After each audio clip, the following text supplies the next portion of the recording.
Bonjour à tous, cette semaine j'ai croisé quelques élèves qui avaient des difficultés à retravailler la question 4 de notre cours avec le document 2 pour préparer le contrôle de la semaine prochaine. J'ai donc décidé de vous faire une vidéo à tous pour vous réexpliquer cet exercice. Donc, pour la question 4 de notre cours associé au document 2, on s'intéressait au cycle respiratoire au repos d'une personne. Donc, la question 4, donc qu'est-ce qui vous étiez demandé par rapport à ce document? C'était de calculer la fréquence du cycle respiratoire au repos par minute. On a une première indication qui nous dit que notre résultat final doit être en minutes. Donc, on reprend notre document, notre graphique, et on analyse tous les éléments présents là-dessus. On a revu en cours pour ce chapitre que sur un graphique, l'axe des ordonnées correspondait à l'axe vertical et l'axe des abscisses correspondait à l'axe qui est horizontal.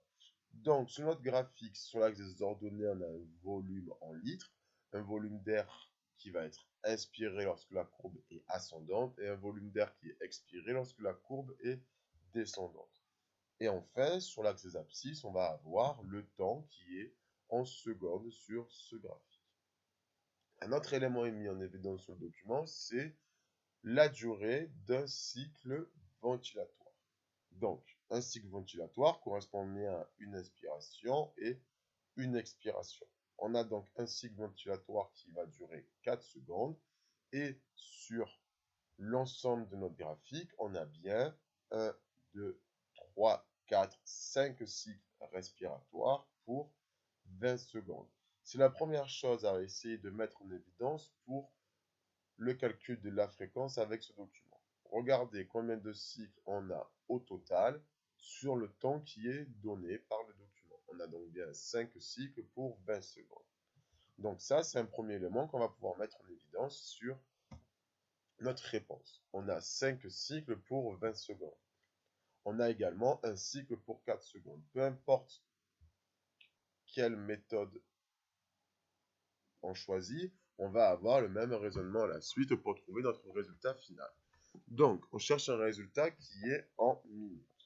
Une minute, pour rappel, ça correspond bien à 60 secondes. Donc, on va chercher le chiffre par lequel on va multiplier l'ensemble de ces données pour arriver à 60 secondes. Puisque la personne a une respiration qui correspond à 5 cycles pour 20 secondes, si on se projette sur 60 secondes, il va falloir multiplier l'ensemble de ces données par 3. Puisque 3 fois 20 fait bien 60 secondes, donc on a bien un résultat qui va être en minutes. 20 fois 3 fait 60 secondes, du coup ça c'est déjà multiplié ici. On a déjà le résultat. En revanche, il faut aussi multiplier 5 cycles par 3 et donc on obtient 15 cycles pour une minute. Si une personne au repos respire avec 5 cycles ventilatoires pour 20 secondes, si elle garde la même respiration et qu'on se projette sur 60 secondes, on aura bien 15 cycles pour 60 secondes. On va avoir le même raisonnement avec ces chiffres, sauf que là, ça va être un peu plus compliqué, on va dire, à mettre en évidence ça de tête. Mais en tout cas, si on fait 4 fois 15, on va également obtenir 60 secondes, c'est-à-dire une minute. Une fois qu'on a multiplié 4 par 15, ce qui est le cas ici, il va falloir également multiplier 15 fois 1, et 15 fois 1, ça fait bien 15. Donc, dans les deux cas qu'on utilise cette première méthode ou la deuxième méthode, on va bien avoir le même raisonnement. Ça, c'est une première façon de trouver notre résultat. On peut faire une autre méthode qui est de directement faire un calcul par produit en croix. Donc, mais vous allez voir, on fait toujours la même chose. On prend notre graphique, on regarde sur l'axe des abscisses, on a 20 secondes.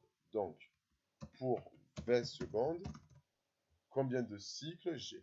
Toujours la même chose. J'ai bien 3, 5 cycles pour 20 secondes. Pour la question 4, on demande un résultat qui est exprimé, qui est donné en minutes. Une minute correspond bien à 60 secondes. Moi, ce que je cherche, c'est cette partie de mon produit en croix, X ou point d'interrogation, comme vous voulez, c'est-à-dire, si j'ai 5 cycles pour 20 secondes, combien j'ai de cycles pour 60 secondes? C'est bien ce que je cherche avec ma question 4. Donc, on va faire un produit en croix, donc c'est-à-dire qu'on va multiplier 5 par 60, première partie du produit en croix, et enfin, on va diviser tout cela par 20 secondes. Ça, c'est notre produit en croix. On va donc faire 5 fois 60 divisé par 20. Ça, on peut le faire de tête. Vous pouvez le faire avec la calculatrice aussi pour vérifier mes propos. Si on fait 5 fois 60, on arrive à 300. Hein. 5 fois 6, 30, auquel on rajoute un 0 pour 60. Ça fait donc bien 5 fois 60, 300. Si on divise 300 par 20, on arrive à 15. Je vous laisse refaire le calcul sur votre calculatrice en même temps que vous regardez la vidéo. Donc, que l'on passe par cette méthode où on cherche le chiffre par lequel on multiplie toutes ces données pour arriver à 60 secondes, ou que l'on passe directement par le produit en croix, on obtient le même résultat. On peut aussi le faire de la façon suivante. Si on a un cycle pour 4 secondes, combien de cycles j'ai pour 60 secondes? On va faire la même chose. On va faire 1 fois 60. 1 fois 60, ça fait 60. Et si on fait 60 divisé par 4,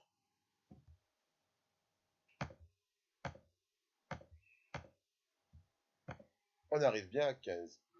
Donc, peu importe que l'on regarde le nombre de cycles pour le temps total, ou qu'on regarde combien de cycles j'ai, combien de temps dure un cycle, pardon, on va avoir le même raisonnement. Soit on peut faire par le produit en croix, soit on peut faire par cette méthode. Donc voilà, pour le contrôle, vous aurez un exercice similaire avec un graphique différent et avec aussi des valeurs différentes. Mais ça sera la même chose.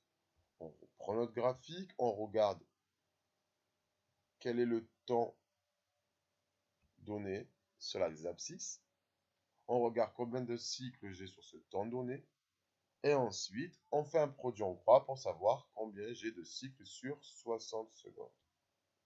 Voilà, si vous avez encore des questions, vous pouvez bien évidemment me répondre sur ma boîte mail ou sur mon ENT. Bonne journée à tous.